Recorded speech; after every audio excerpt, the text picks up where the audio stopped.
Hello everybody, welcome to CEIS 110 Module 6. So Module 6 is going to cover Python, Python modules, in fact, Python libraries, and data analytics.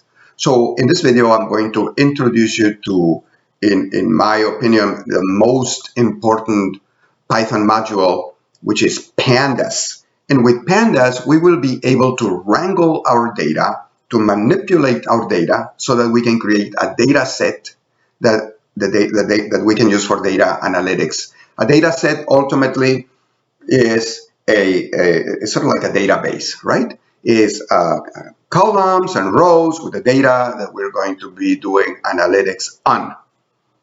But first we need to create a data set. We need to manipulate that data set. We need to collect the data, bring the data in, clean up the data, identify the important data, and do all kinds of things that we can do first in Pandas. And there are other libraries that we will be covering. But let's start with Pandas. So the first thing we do with Pandas, or for Pandas, is we are going to import Pandas.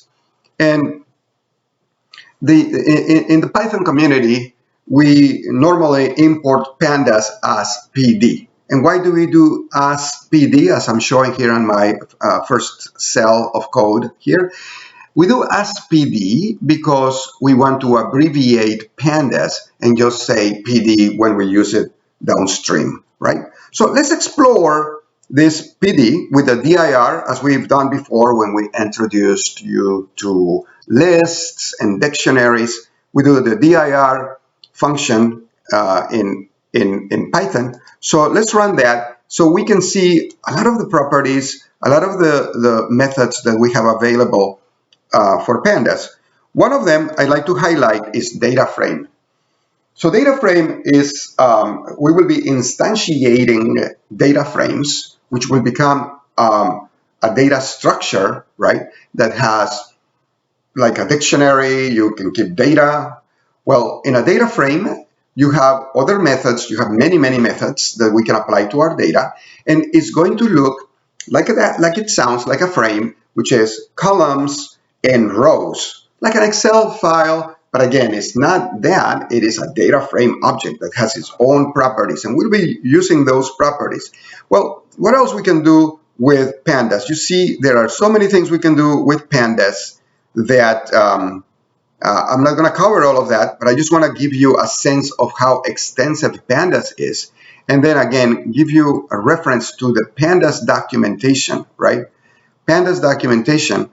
And so let's go ahead and build a data frame that I mentioned already. We'll start our introduction to Pandas by focusing on data frames. So to build a data frame, which is again columns and rows, like sort of like a database, like an Excel table. To build a data frame, I can do it in various ways. One of the ways that I can use, one of the approaches to build a data frame, is using a dictionary. And so remember last time we covered dictionaries at the end, I showed you that a dictionary, which is a collection of items, and each item has a key and a value. I said that you can give to each of your keys, the value can be a list. And in fact, we did one where I'm going to show you here. The key was like name, and the values were a list with names of artists and cities and countries. And we were able to build a dictionary like that. So here I'm going to build a dictionary. And the first thing I'm going to do, just to simplify the build-up, I'm going to create lists, and I'm going to give each list, I'm going to give it a name. I'm going to assign my list to a name. So the first list, I'm going to call it first underscore name. And that list is going to contain names of students. I'm going to create a class from dictionary. The last name is the second list, and I'm going to have only the first initial of the last name to make it simple. And there's the same number of students in each list, right? And then scores from a test that they took, score 1 and score 2. They took 2 tests. Each is intended that they are in the same corresponding order. So Joan has a last name T, a score of 91 in the first test and a score of 91 in the second test. Mary has a last name K, has a score of 83 in the first test and an 85 in the second test. So I build my dictionary that way, and I'm going to call it classroom.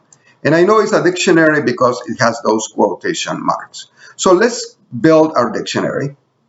There you go. Let's see, I have classroom there already, right? Let's see what type of object is classroom. Well, it says right there is dict for dictionary. All right, so the first method to build a data frame, and I pointed to a reference for data frames right here, and let's see, it's right here. You can learn all about data frames if you go to this documentation. Here, let's introduce you to the data frame. I'm going to build a data frame by passing an attribute to the data frame, the PD data with capitalized frame method of Pandas, right? This is a dot notation. Data frame is a method of Pandas with a dot notation that I'm passing an attribute classroom, right? If I go back again to Pandas, to the introduction, you see data frame showing up right here towards the beginning. All right, so I'm going to pass an attribute, and that's going to allow me to instantiate a data frame. So let's see about that. Let's see how that works. So I run my cell. So df now contains that, it becomes a data frame. Let's see if it's true. Type of df. df is a Pandas score frame data frame. All right, so what can I do with my data frame? So I do a dir, just like I did for Pandas, like I did for lists. dir tells me all of the attributes and properties and methods I can do about my data frame. And again, you can find more about that if you go to this documentation where it's explained, and there are examples and so forth. But I just want to give you a sense of how extensive this data frame is, right? I can find, let's take a look right here. I can do comparisons. I can differentiation. I can do all kinds of things. Let's see. Fill NA. So there are all kinds of things that I can do for my data frame, and we're going to be exploring those little by little. Okay. Now I don't recall running all of these methods, but I have some of my favorites. So that'll give you a sense of all the things that we can do with data frames. So one of them is head. In fact, if I look here, I can find head right here. So what is head going to do for me? There is head. Head is going to give me the header of my data frame, which is going to be the first 5 records of my data frame.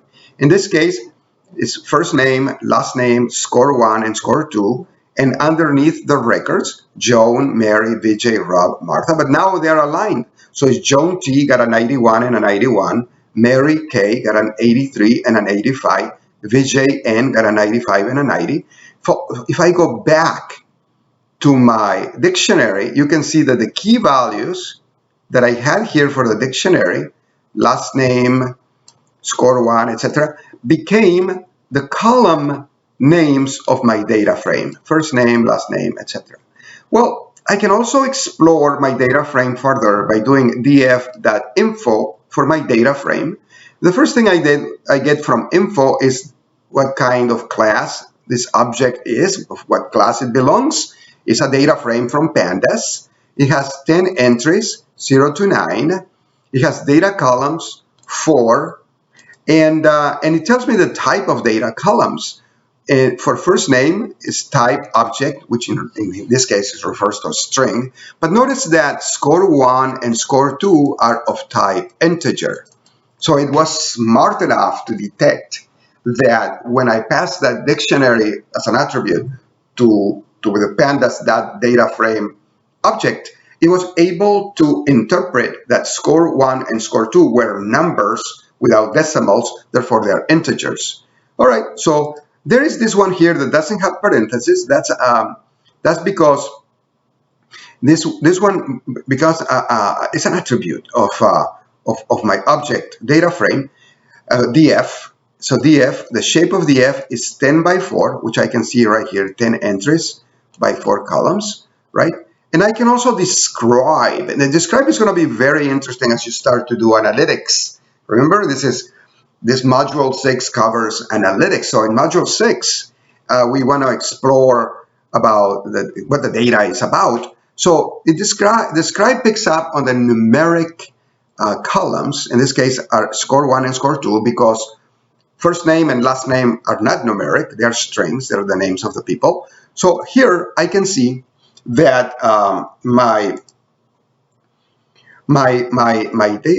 the description of my data frame, there are 10 records in my data frame. The mean score for score 1 is 84.7. Mean is the average. And for score 2 is 86.9. The standard deviation is 6.91 for score 1, 6.90 for score 2. The minimum score in score 1 was 72 versus 75 in score 2. The 25 percentile in my scores, it divides my data in quartiles. Actually, the 25 percentile, which is the quartile that indicates that indicates that the scores, the lower it is equal to or lower than, for score 1 is equal to or lower than 80.5, and for score 2, the 25 quartile has scores of 82 or lower than 82 under 25% of my students. 50% of my students got 84 or lower. 50% of my, in score 1, 50% of my students got 89 or lower for score 2. 75% of my students got 90.5 or less in score 1, and 75% of my students in score 2 got 91.75 or less. So that's a lot of statistics that we're getting, right? So the quartiles, you should be familiar with quartiles, because in school they're always talking about quartiles and what quartile you got, and if you took one of those tests, right, that provide data statistics on the quartiles, which I'm getting right here right away. The maximum score for score 1 was 95. For score 2 was also 95. So as you can see, right off the bat, I got a lot of information from my data frame by using some of the methods that come with that object. So in the next video, I'm going to cover a little bit more about data frames in the I/O area, and I'll show you how you can read CSV files. But for now, then I will talk to you later, all right? We'll be back and talk to you soon.